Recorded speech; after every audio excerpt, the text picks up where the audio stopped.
Hello HBK friends, this is Vince Ray, and today I'm going to show you how you can measure Apple AirPod Pro frequency response and distortion using a head and torso simulator and also our new electroacoustic engine software called the EA engine. If you're not familiar with the EA engine or the electroacoustic engine, here's a slide that shows the architecture of this new application. The EA engine works on Windows and connects to the B&K 3670 audio interface. The 3670 has 8 input and 2 output. All the input have CCLD or ICP, so you can connect microphone, vibration transducer, as well as the 5128 head simulator.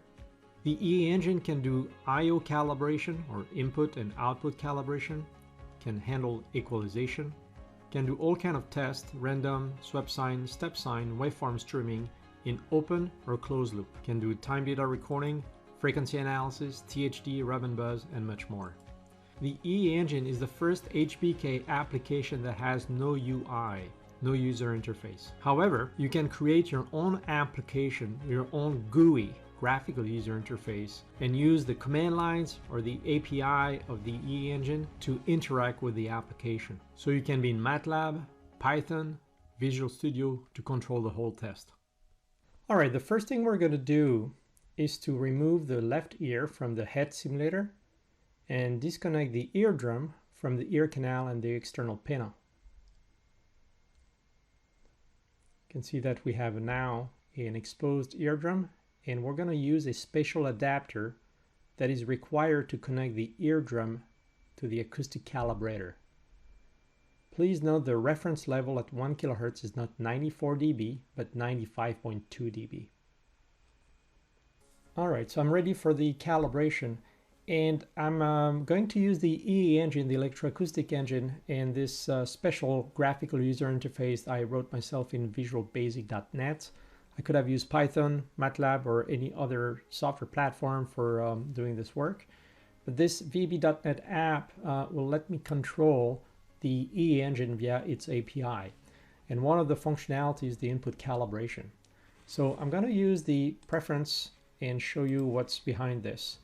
You can select the reference frequency, you can select also the reference level, and you can see I've put together a little shortcut here with the calibrator and the adapter, the DI0658, which bring the levels at 1 kHz at 95.2 dB.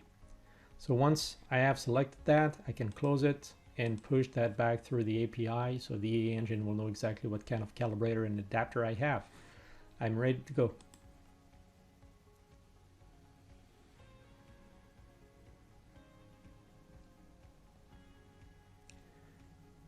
You can see that this input calibration test method took only 5 seconds, which I've defined previously, and the EE engine broadcast live time data and live average FFT data that my application just display on those two graphs. Once the input calibration is completed, I have a new sensitivity of 13.367 millivolt per Pascal, which is also referenced directly in this little table I put together. I need to prepare now the AirPod tip for the 5128, and I found that the extra small tip works well, so let's switch the tip accordingly.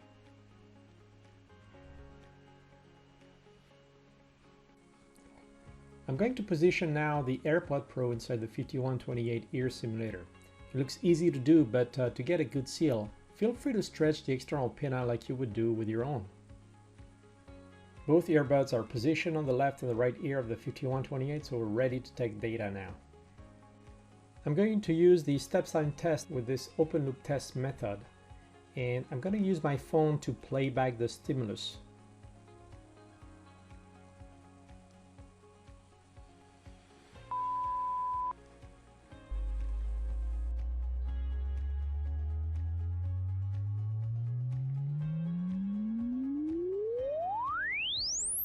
Looking at the time response, it looks like we had a good seal.